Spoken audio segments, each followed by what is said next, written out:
नहमदुहु व नसल्ली अला रसूलिल करीम अम्मा बाद अऊज़ु बिल्लाहि मिनश शैतानिर रजीम बिस्मिल्लाहिर रहमानिर रहीम अल्हम्दुलिल्लाह रब्बिल आलमीन अस्सलातु वस्सलामु अला अशरफिल अंबिया वल मुरसलीन अस्सलातु वस्सलामु अला सय्यिदिर रसूल व खातमिन नबिय्यीन अस्सलातु वस्सलामु अला रसूलिल करीम व अला आलिका व सहाबिका अजमाइन। मेरे वाजिब एहतराम बुजुर्गों, दोस्तों, अज़ीज़ नौजवान साथियों, दिल के साथ मोहब्बत के साथ दुरूद पढ़े।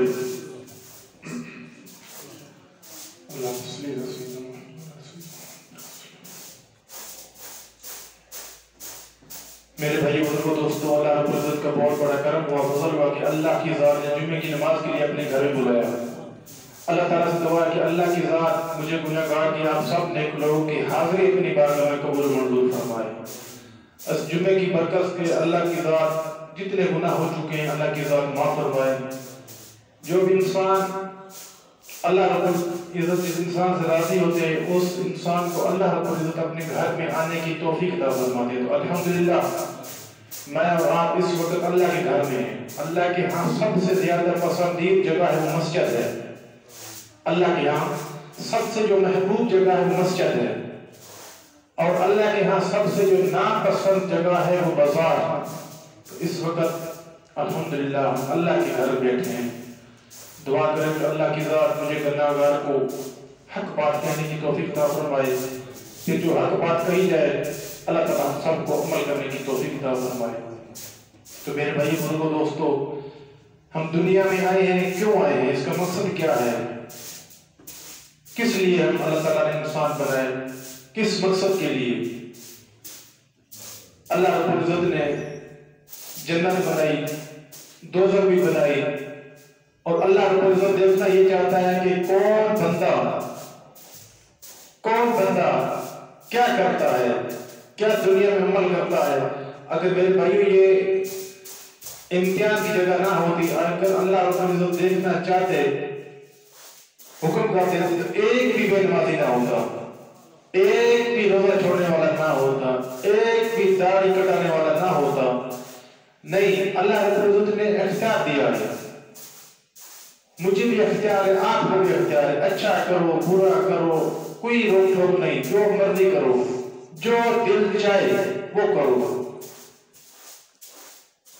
फजर की नमाज, सर्दी बड़ी है, पानी ठंडा है, अल्लाह के वो बंदे हैं जो अल्लाह के घरों में आते हैं, सर्दी हो, गर्मी हो, ठंडा पानी हो, गर्म हो, तो इम्तिहान है। मैं भी इम्तिहान में चल रहा हूँ, आप भी इम्तिहान में चल रहे हैं। इसका हिसाब उस वक्त शुरू होगा जब दुनिया से आंख बंद करेंगे। ये इम्तिहान है, हर इंसान को इख्तियार है, जो चाहे मर्जी कर लो। एक दिन ये जहान छोड़ना है और कब्र में जाना है। उस कब्र में मेरे भाइयों जो काम आने वाली चीज है अल्लाह का पाक कुरान है, अल्लाह का जिक्र है, अल्लाह की इबादत है, ये काम आएंगे। ये काम नहीं आएगा कि बहुत बड़ा मास्टर बन गया, बहुत बड़ा डॉक्टर बन गया, बहुत बड़ा थानेदार, वकील, एमएनए, अफसर लग गया, ये काम नहीं आएगा। वज़ीर आज़म बन गए, ये भी काम नहीं आएगा। कुरान का कारी बन गया, कुरान का हाफिज बन गया, आलिम दीन बन गया, ये वहां चीजें जो काम आने वाली वो ये चीजें हैं। नमाज का एहतमाम करना, जिंदगी में रोजे या तो रोजे रखना, अल्लाह रब्बुल इज्जत दे तो उसकी ज़कात उशर देना, और अपने मामलात दुरुस्त करना। हम तो कोई मुसाफिर हैं, ये 4 दिन की जिंदगी है, ये धोखे का घर है, ये मच्छर का पर है, ये मकड़ी का जाला है। आखिरत की जिंदगी के हिसाब से जैसे ये जाला लगा होता है, ये जालों की मिसाल है ये जिंदगी। जिस जिंदगी के खातिर हमने हर चीज अल्लाह का हुक्म छोड़ा, अल्लाह के नबी का तरीका छोड़ा, वो 4 दिन की जिंदगी है। तो इस 4 दिन की जिंदगी में अल्लाह को राजी करना है, जन्नत की तैयारी करनी है, ये जहान छोड़ना है, तो भी जन्नत की तैयारी क्या है? अल्लाह को राजी करना, जो भी अल्लाह का हुक्म आ जाए सर झुका देना, उसको कबूल कर लेना।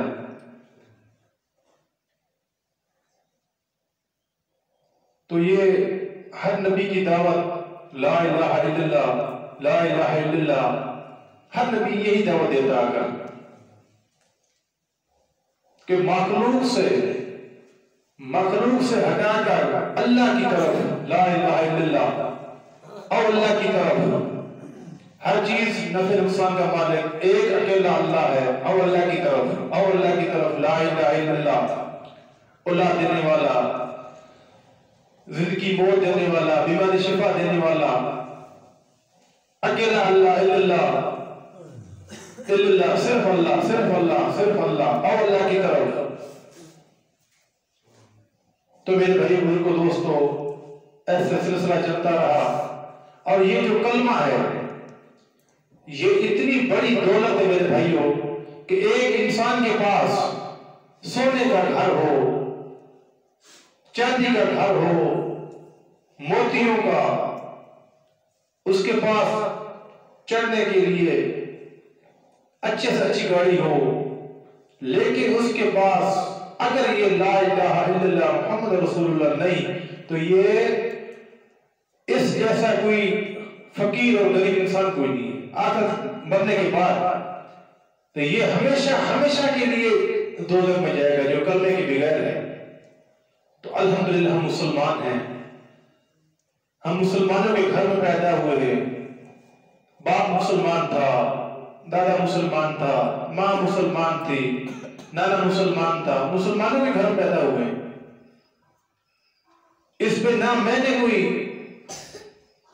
शबाश की कि या अल्लाह मुझे मुसलमान पैदा कर, मुसलमानों के घरों में पैदा कर, ना आपने दरखास्त दी। ये अल्लाह का हमारे ऊपर एहसान है कि हम मुसलमान हैं, हम कलमा गो हैं। और इससे भी ज्यादा अल्लाह ताला का हमारे ऊपर एहसान ये है कि मोहम्मद मुस्तफा सल्लल्लाहु अलैहि वसल्लम के उम्मत पैदा किया। ये बहुत खुश नसीबी है हमारी, बहुत खुश नसीबी है। इस पे हम जितना भी अल्लाह का शुक्र अदा करें उतना भी कम है।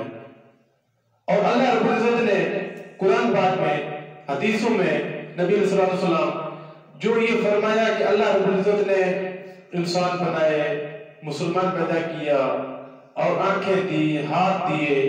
देखो आज बेशक वो जितना भी अमीर है, गरीब है, अगर उसके पास एक हाथ नहीं तो उसको कहा जाए कि दुनिया की हर चीज तेरे पास है, अरबों के हिसाब से डॉक्टर मांग ले कि तेरी ये बालू ठीक हो जाएगा, लेकिन 2 अरब पैसे लगेंगे, तो वो 2 अरब भी देने के लिए तैयार है। तो ऐसा हिसाब लें कि हमारे टांगों की कितनी कीमत, हमारे हाथों की कितनी कीमत, हमारे कानों की कितनी कीमत, हमारे आंखों की कितनी कीमत, दिमाग की कितनी कीमत। देखे नहीं हो कि कितने नौजवान खूबसूरत होते हैं लेकिन वो ज़ेहन से फारग होते हैं, वो पागल होते हैं, पता नहीं होता सर्दी है, गर्मी है, दिन है, रात है, माँ बाप को पता ही नहीं, अकल नहीं। अल्हम्दुलिल्लाह हमें अकल दी अल्लाह ताला ने, इससे बड़ी नेमत क्या हो।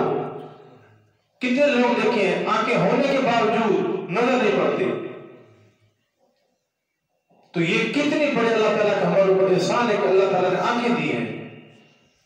जुबान देखते नहीं हो कितने लोग जुबान होने के बावजूद नहीं बोल सकते। तो हमारे ऊपर कितना बड़ा अल्लाह ताला का एहसान है कि हम भर बोल रहे हैं।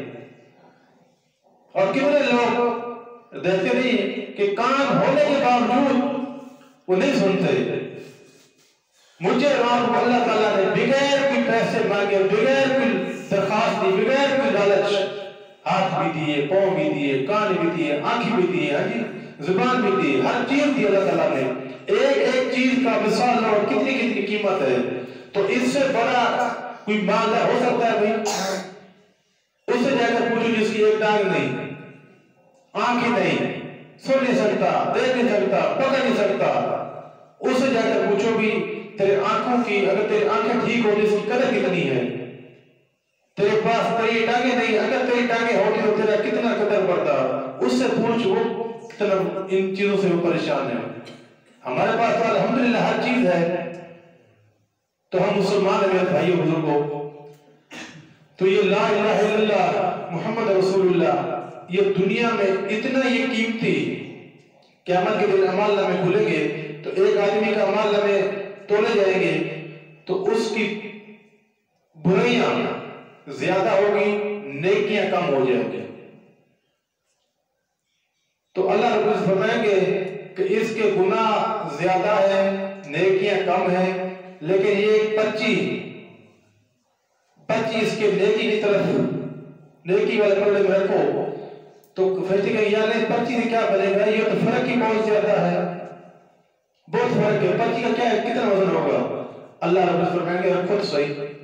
तो जब वो पर्ची रखी जाएगी तो गुनाह वाला पलड़ा ऊपर चले जाएगा, नेकियों वाला झुक जाएगा। तो देखेंगे लिखा हुआ क्या है, तो उस पर लिखा होगा ला इलाहा इल्लल्लाह। तो ये ला इलाहा इल्लल्लाह को पढ़ना, इसको समझना, ये ला इलाहा इल्लल्लाह ये हमें कहता क्या है, ये है क्या। कल मैं जब बयान सुन रहा था, कुलखानी पे गए, तो जब मेरे भाई ऐसे किस्से कहानियां जब हम सुनेंगे तो क्या जरूरत है कलमा याद करने की, क्या जरूरत है नमाजें पढ़ने की, क्या जरूरत है फिर तो पीर काम लगना चाहिए मेरे भाइयों। वो मौलवी साहब बयान ये कर रहा था कि जब आदमी को कब्र में रखा जाता है, कहीं का सुना रहा था कि कब्रिस्तान के पास एक बुजुर्ग गुजरा, तो उसको नजर आते थे भी ये मुर्दे को अजाब हो रहा है या नहीं हो रहा। तो सारे कब्रिस्तान वालों पर अजाब हो रहा था। वो देखता चला गया, फिर वापस आया तो देखा कि एक कब्र है, तो उस कब्र में आदमी को दफन किया है, तो नबी भी आया हुआ है और नबी के साथ पीर भी आया हुआ कब्र में, और पीर ये कह रहा है कि नाना ये मेरा मुरीद है, तो इसको जन्नत में जाने दो। तो जन्नत चला गया। जब ये ऐसे हम कहानियां सुनेंगे, ऐसे जब मिसालें सुनेंगे, तो क्या जरूरत है ठंडे पानी से सुबह सुबह वजू करना, मस्जिद में आना, रोजे रखना, दाढ़ी रखना, अजीब क्या जरूरत है फिर पीर का अमल होना चाहिए भाई। नहीं मेरे भाइयों, अगर एक नमाज किसने छोड़ी, एक नमाज, मोहम्मद मुस्तफा सल्लल्लाहु अलैहि वसल्लम का फरमान है कि इंसान दायरे इस्लाम से खारिज हो जाता है। इन किस्से कहानियों ने हमारा बेड़ा गर्क कर दिया है। इन किस्से कहानियों ने आमना का अल्लाह का फरमान हदीस पाक में जो ये है कि जो 5 वक्त नमाज का इत्माम करेगा, अल्लाह ताला का उसके ऊपर जुम्मा है कि वो उसको जन्नत देगा। अगर नमाज नहीं पढ़ेगा तो अल्लाह रब्बुल इज्जत का कोई जुम्मा नहीं। अब इधर सुन ले कि भाई हर चीज पीर से हो जाएगी, मुरीद बनने से हो जाएगी, तो मेरे भाई में क्या ये तकरीरें, क्या ये नमाज, मस्जिद में आना, 4 बजे 3 बजे उठना, तहज्जुद में खड़े होना, ठंडे पानी से वजू करना, क्या जरूरत थी इनमें। आमना का लाल सारा दिन फिरता, तबलीग करता, लोगों के पीछे पत्थर खाता, लहूलुहान होता, दांत पर शहीद होते, हाँ जी, और रातों को सारी रात मसल्ले पे खड़ा होता, या अल्लाह मेरी उम्मत को माफ कर, या अल्लाह मेरी उम्मत को माफ करना। तो फिर क्या जरूरत थी, फिर वो करबला का वाकया, आले रसूल वो सारे ज़िबा हो गए, क्या जरूरत थी फिर नमाजों की। अगर यही किस्से कहने शुरू हो जाए, ठीक है पीर बरहक है, कोई इसमें शक नहीं, अल्लाह के वली है, पीर है, आले रसूल है, हम आले रसूल की जुत्ती की खार हमारी आंखों का सुरमा,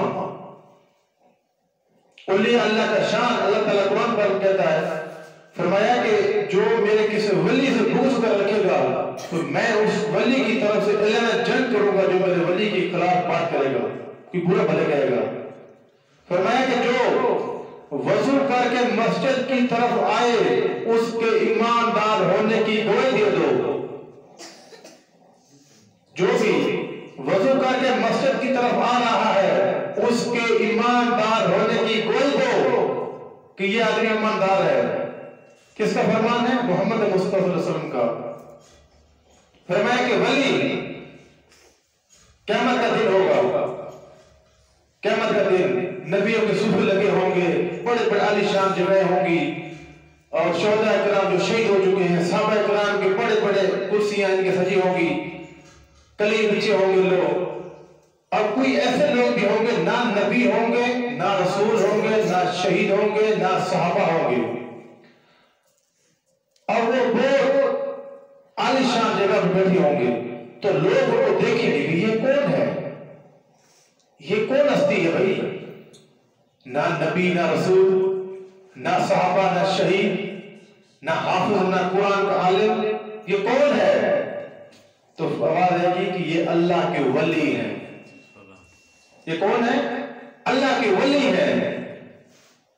तो साहब मुझे या रसूलल्लाह, अल्लाह के वली की निशानी क्या है? कौन होंगे अल्लाह के वली? तो हम उनको देख उनका एहतराम करें, अदब करें। फरमाया कि दूर से आता हुआ उसको देखो तो आपको अल्लाह याद आ जाए, ये अल्लाह का वली है। दूर से आ रहा है, दूर से आदमी आ रहा है, और आपके दिल में अल्लाह याद आ गया है, ये अल्लाह का वली है। तो आप भी अल्लाह के वली बन सकते हो मेरे भाइयों, आप भी अल्लाह के वली बन सकते हो। नमाज का एहतमाम करो, झूठ छोड़ो, गिबत छोड़ो, आओ अल्लाह की तरफ। अल्लाह के घर में 5 वक्त नमाज शुरू करो, गाली गलौज से अपनी ज़बानों को पाक करो, तौबा करो, अल्लाह का जिक्र करो, दुरूद पाक ज़बान पे हो, झूठ नहीं बोलना, धोखा नहीं देना, हक तोलना है, तराजू को बराबर रखना है। आप अल्लाह के वली हैं। खुदा की कसम उस वक्त तक मौत नहीं आएगी आपको जब तक आप अल्लाह के वली बनकर दुनिया से न जाओगे। अल्लाह मौत नहीं देगा उतनी देर तक। ये तो नहीं होगा कि नमाज भी ना पढ़े, हम रोजे भी ना रखे, आका अलैहिस्सलाम की सुन्नत के भी खिलाफ हो, अल्लाह के घर में आने के लिए भी तैयार ना हो, तो फिर तो मुश्किल मसला गड़बड़ है। बन सकते हैं हम अल्लाह के वली? कोई इसमें अल्लाह के वली के संग थोड़े होते हैं। यही होती है आजकल का जो दौर चल रहा है। तो इस दौर में जो 5 वक्त नमाज का एहतमाम कर गया और अपनी जुबान में गाली गलौज, गीबत, कीना छोड़ गया, धोखा देना छोड़ गया, अल्लाह का कुरान पढ़ना आता है, कुरान की तिलावत करता है, सुबह अल्लाह का जिक्र करता है, नबी सल्लल्लाहु अलैहि वसल्लम की जात पर दरूद पढ़ता है, तो खुदा की कसम इस इंसान को अल्लाह रब्बुल इज्जत काम के जरिए जैसे भी अपना आखिरी जन्नत में घर भी दिखा देगा, मरने से पहले। अगर नहीं ये काम अगर नहीं करेंगे, ये फर्ज नमाज की पाबंदी नहीं करेंगे, तो अपने आप को तैयार कर दो कि दोज़ख तैयार है। फिर ये नहीं कहना कि नमाज नहीं पढ़ेंगे, अल्लाह मालूम नहीं कौन से काम में दी, ये सबसे बड़ी गुमराही है। नबी की शरीयत के खिलाफ चलेंगे, शादी करेंगे हिंदुओं की रस्म के मुताबिक, और उस शादी पे ढोल बाजे म्यूजिक चलेगा, बच्चियां डांस करेगी, माएं बहन डांस करेगी, और ये खान साहब, ये चौधरी साहब, ये रईस साहब एक माँ बहनों का डांस देख रहा है शादी में खड़ा होकर, और फिर यही तमन्ना करता है कि मैं जन्नत में जाऊंगा। अगर ये दौलत में नहीं जाएगा तो खुदा की कसम कोई दौलत नहीं जाएगा। अगर ये माँ बहन को शादी में नचा रहा है और उनका डांस देख रहा है, गैरों के आगे माँ बहनें हमारे मुसलमानों की नाच रही है, गैर मर्द देख रहे हैं, अगर ये लोग भी जन्नत में चले गए तो खुदा की कसम एक भी दौलत नहीं जाएगा। शादियों में खुसरे आ रहे हैं, डांस हो रहा है, शराबें चल रही हैं, वो क्या कहते हैं, वो जी इन नौजवानों को मैं खुश करना है तारा ने यार, वो आपने ये क्या कंजर बुलवा लिए, इस शादी में आपने क्या किया यार, कितना ये गलत काम किया है। वो यार नौजवान थे, इनको तो राजी करना था। कभी तूने ये नहीं सोचा कि मेरा अल्लाह को भी मेरे राजी करना है? एक नौजवान को राजी कर रहे हो, बिरादरी वालों को राजी कर रहे हो। मोहम्मद मुस्तफा सल्लल्लाहु अलैहि वसल्लम का खुदा ऊपर देख रहा है, वो शाह से भी करीब है, वो यही देखना चाहता है मुझे और आपको कि 50-60 साल की, 30 साल, 40 साल की जिंदगी देकर मैं सिर्फ यही देखना चाहता हूँ कि मेरे हुक्म मानते हो कि अपनी मन से गुजारते हो। अल्लाह के हुक्म के मुताबिक ये रास्ता जन्नत, अपनी मन चाहिए ये रास्ता दोज़ख। तो सारे भी अल्लाह का हुक्म के मुताबिक चलोगे या अपनी मन चाहिए अल्लाह के हुक्म के मुताबिक। रोजाना ऐलान होते फलाना फौत हो गया, फलाना फौत हो गया, फलाने की कब्र की इत्तला, फलाने की कोरखानी। मेरे भाइयों, ये जनाजों पे जाते हैं, कोरखानी पे जाते हैं, क्या सबक मिलता है? वो मरने वाला कहता है कि मैं जहां रहा हूं आपकी बारी है, धोखे में न रहना, मैं हाथ में खाली जा रहा हूं। मेरे हाथ में घड़ी थी, पल्लों ने वो भी उतार ली। मेरे हाथ में छाप थी, वो भी उतार ली। मैंने कीमती जोड़ा पहना था, वो भी उतार लिया। मेरे सर पे टोपी थी, पगड़ी थी, वो भी उतार ली। पैरों में जूता था, वो भी उतार लिया। फकीरों की तरफ, मेरे गले पे 2 चादरें हैं, फकीरों की तरफ, फकीरों की तरफ ये मैं जा रहा हूं और खाली हाथ, धोखे में न रहना, आपने भी तरह आना है, लेकिन तैयारी करके आना है। ये सबक मिलता है हमें जब हम जाते हैं कुलखानी पे, जनाजों पे। वहां से नसीहत हासिल होती है समझदार के लिए। अगर इतनी भी अक्ल शूर ना हो तो मेरे भाई बुजुर्गों दोस्तों, ये दुनिया किधर गए? हमारे दादे, परदादे, नाने, परनाने सब किधर गए? सब चले गए दुनिया से। मेरी तैयारी है, आपकी भी तैयारी है। कितने यहाँ लोग बैठे हैं, बुजुर्ग भाई बैठे हैं, जिनके माँ बाप दुनिया से चले गए हैं, नाना नानी दादा दादी सब चले गए हैं, चाचे चले गए हैं, मामे चले गए, जितने अजीज भाई चले गए हैं। तो पीछे क्या रह गया? हमने भी जाना है, जो हमारे बकाया होंगे उनमें भी जाना है। जाना किधर है? जहां 1 लाख कम पेश नबी गए, जहां साहबा गए, जहां ताबीन तबा ताबीन गए, जहां औलिया अल्लाह गए। हाँ जी, कितने कितने अल्लाह के वली लोग, नेक लोग चले गए। हमारा भी यही रास्ता है, हमने भी इसी रास्ते पे जाना है। लेकिन 4 दिन की जिंदगी है, इस जिंदगी में अल्लाह को मेरे भाई नाराज ना करो, अल्लाह को, अल्लाह के हुक्म के मुताबिक चलो, रसूलुल्लाह सल्लल्लाहु अलैहि वसल्लम की जिंदगी अपनी सुन्नत बनाओ, इसकी पैरवी करो। तो यही रास्ता है, हमने भी जाना है, यही रास्ता है, बकाया ने भी जाना है, पहले वाले किसी रास्ते पे गए। तो सारे भी कोशिश करो ना भाई, अल्लाह ताला आप सब अमल करने की तौफीक अता फरमाए।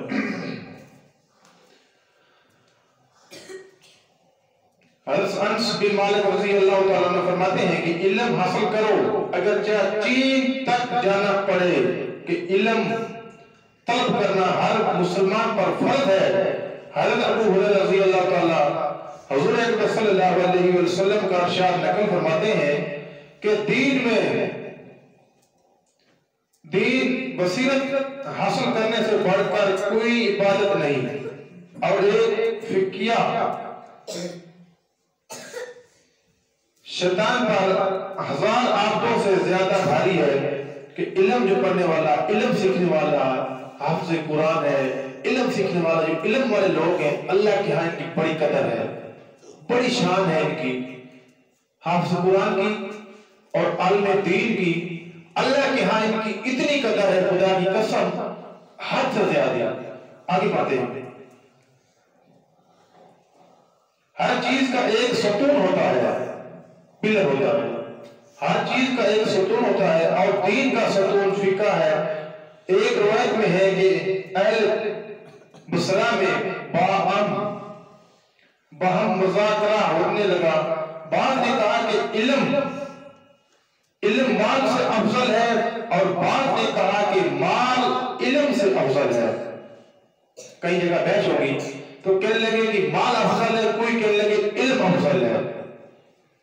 तो बिल आखिर हजरत इब्ने अब्बास रज़ियल्लाहु ताला अन्हु की तरफ आदमी भेजा और फैसला चाहा।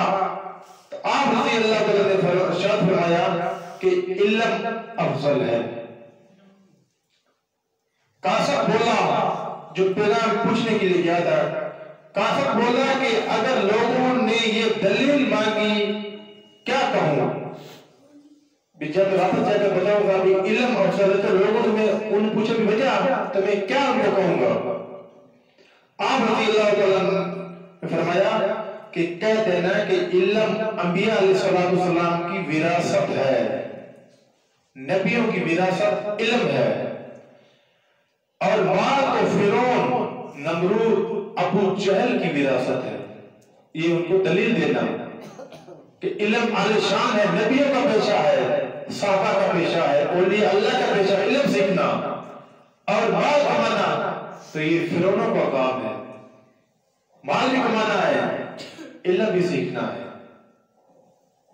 दूसरी ये कि इल्म तेरी हिफाजत करता है और माल की तुझे हिफाजत करनी पड़ती है। इल्म होता है ना, इल्म से इंसान को पता चलता है ये हलाल है, हराम है, जायज है, नाजायज है। कोई रास्ते में मुश्किल पेश आ गई तो इल्म के जरिए, इल्म से कुछ, जैसे फरमाया कि रात जब इंसान सोता है तो अगर एक दफा आयतुल कुर्सी पढ़ ले तो उस इंसान को मौत के बगैर कोई चीज नुकसान नहीं देगी। मौत के बगैर कोई, बेशक कोई जानदार चीज है, सांप है, धुआं है, कोई चीज भी है, उस इंसान को धोखा नहीं देगी जो आयतुल कुर्सी पढ़ के सोएगा। अगर 2 मरतबा पढ़ ले तो उसके पूरे घर की हिफाजत हो जाएगी। अगर 3 मरतबा पढ़ ले तो पूरी बस्ती या जग का जो कुछ सारी की हिफाजत हो जाएगी। इल्म है ना, तो इल्म तो हिफाजत करता है। और माल की खुद हिफाजत करनी पड़ती है कि कहीं चोर ना ले जाए, बीमार ना हो जाए, डाका ना पड़ जाए। तीसरी है कि अल्लाह ताला इल्म की दौलत अपने महबूब बंदों को देता है। अल्लाह ताला जब राजी होता है ना जी, तो सबसे पहले उस इंसान को अपने दीन की समझ देता है, दीन का इल्म देता है, इंसान दीन सीखता है। और माल अपने महबूब बंदों को भी देता है, दीन भी देता है, फिर माल भी देता है।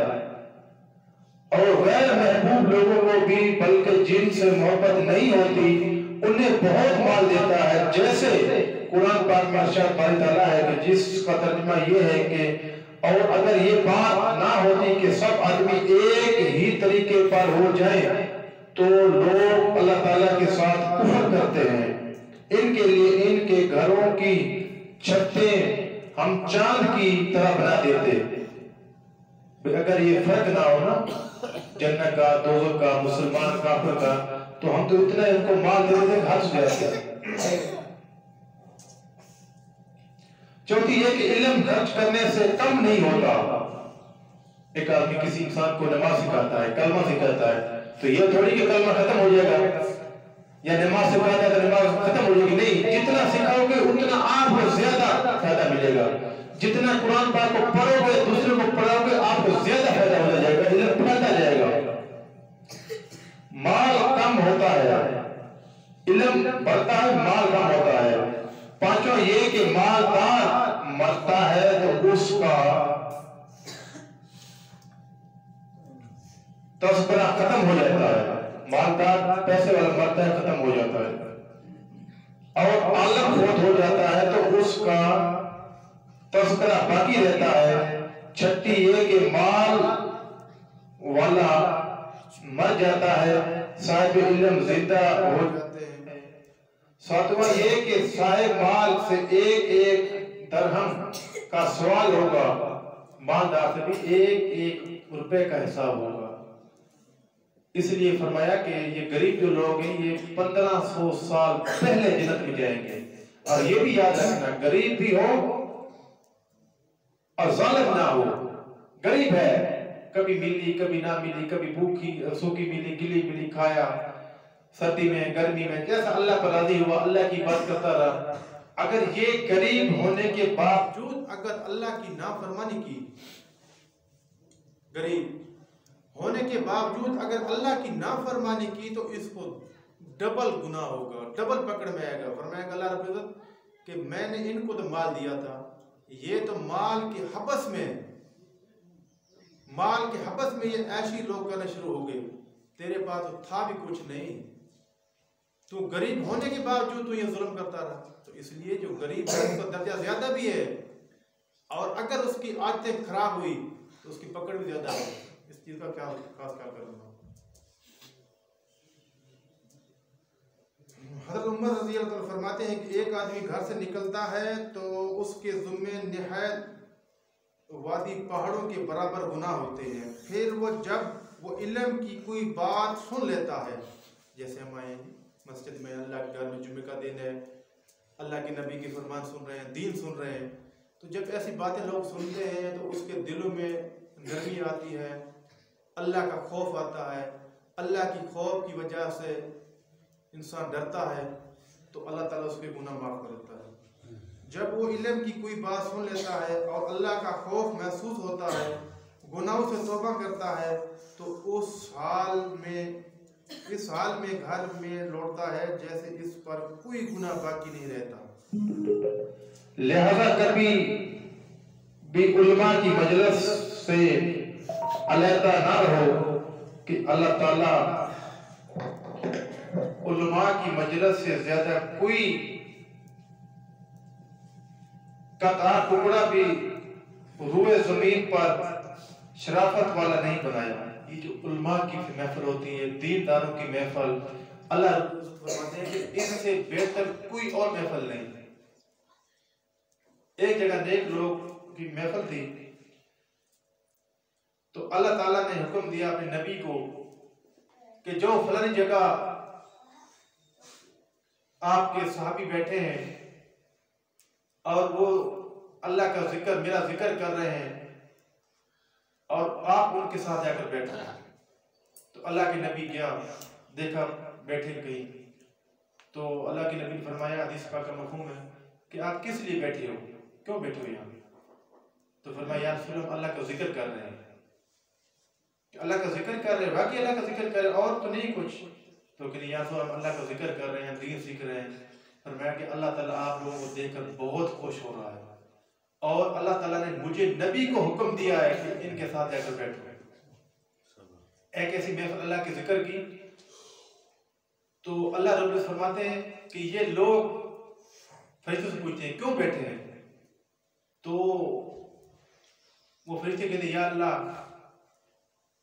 ये जन्नत मांग रहे हैं। अल्लाह रब्बुल इज्जत फरमाता है कि इन्होंने जन्नत देखी है? या अल्लाह जन्नत देखी तो नहीं, वैसे तलब कर रहे हैं जन्नत की। और ये क्या मांग रहे थे? या अल्लाह ये दोज़ख से पनाह मांग रहे थे और जन्नत की ख्वाहिश कर रहे थे। तो इन्होंने दोज़ख या जन्नत देखी है? तो फरमाया कि देखी नहीं, वैसे देखने की ख्वाहिश करते हैं, जन्नत में जाने वाले बनते हैं, ख्वाहिश करते हैं और दोज़ख से पनाह मांगते हैं। तो मुख्तसर अल्लाह रब्बुल इज्जत फरमाता है कि आप नहीं तो गवाह हो जाओ, मैंने इन सब की बख्शिश कर दी है, सबको माफ कर दिया है। तो फरिश्ते कहते हैं, या अल्लाह इनमें एक ऐसा आदमी आया था जिसको कोई दुनियाई गरज थी, इस महफिल में बैठने के लिए इसको कोई और गरज थी, इसी लालच में आया था। तो अल्लाह रब्बुल इज्जत फरमाते हैं कि ये नेक महफिल है, इसके सदके उसके भी गुनाह माफ हो गए। तो ऐसी महफिलों से जुड़े रहना, ऐसे प्रोग्राम बनाना और अल्लाह वालों की महफिल में, उलमा की महफिल में बैठना और प्रोग्राम हो, कुरान में मदरसे में आ जाना, बैठना शाम सुबह, तो ये बड़ी बरकतों के वाले काम होते हैं। इसमें ऐसे कामों से दोज़ख से इंसान दूर होता है, जन्नत के हकदार बनता है। तो सारे भी कोशिश करोगे ना इंशाअल्लाह, अल्लाह ताला हम सबको अमल करने की तौफीक अता फरमाए। हमने एक कैसा सा प्रोग्राम बनाया, कश्त आखिर बात करूँगा, कश्त असल प्रोग्राम है कि हफ्ते दे विच एक दिन मुकर्रर होवे, असर या मगरब या इशा या फजर या जोर कोई टाइम जी अस तालीम करें दोसा। ये तालीम जो थी दिन हर फजर नमाज के बाद ये नबी अलैहिस्सलातु वस्सलाम की सुन्नत है और जिन लोग मोहब्बत करेंदे हैं सुनते हैं बड़े फायदा थींदे होंगे, बड़े फायदा थींदे। दूजा है कि ये पंज अमाल है, एक तालीम शुरू थी पई है, मस्जिद नबवी दे विच अमल है, ये उन अमलों दे विचों है तालीम थी पई है। दूजा और गश्त है, वो गश्त क्या हफ्ते दे विच एक दिन मुकर्रर करना है, जुमेरात है, जुम्मा, इफ्तार, इतवार, सवाल, मंगल, बुध, जुमेरात, जुम्मा, कोई भी एक मुकर्रर हूं दे विच पूरी अपनी बस्ती दे विच गश्त करना है। वो तो सारे भी मशवरा करते रसो भी केरे दिन असर के बाद नमाज दे आए, नमाज बैठे 2-4 मिनट गाल की थी, 2-4 साथी निकल गए मस्ती वाले सारे यानी कि याद दिवानी और भी मस्जिद तरफ आओ नमाज पढ़नी है और मगरब तो सारे अभी जो इंशाल्लाह 2-4 मिनट दी गाल की से अल्लाह का फैसला। ये मशवरा जरा है, ये पा गश्त जरा गश्त आके में दे ये गश्त शुरू करना है। ये एक पहले तालीम गश्त दू अमल। त्रीजा अमल क्या है कि मशवरा करना, यानी अपने नमाजी घट गए सारे या नमाज नियम दे इतों रखते हो सेना तक वस्ती है, यानी किस तरीके सारे नमाजी बन वजन, यही मशवरा है। ये त्रीजा काम है मशवरा। तो कई तरीके मशवरा में कीमत थी हर बंदा अपने रह जैसे ये हर बंदा कोशिश करे जिम्मेदारी बैठूँ। अगर हर बंदा कोशिश करे भाई मैं एक ब्याह घंटे हमसा तो खुदा के बंदे वो अमद जुम्मे या जुम्मे जम से एक बंदा हर आदमी एक ही बंदा गेंदा मस्जिद खोलती है वल्ला वो, यानी कि 2 और 4 थी गए। अगर 4 बंदे हर बंदे को चार भी गिनता उनको कितने थी गए तो बोला अच्छा।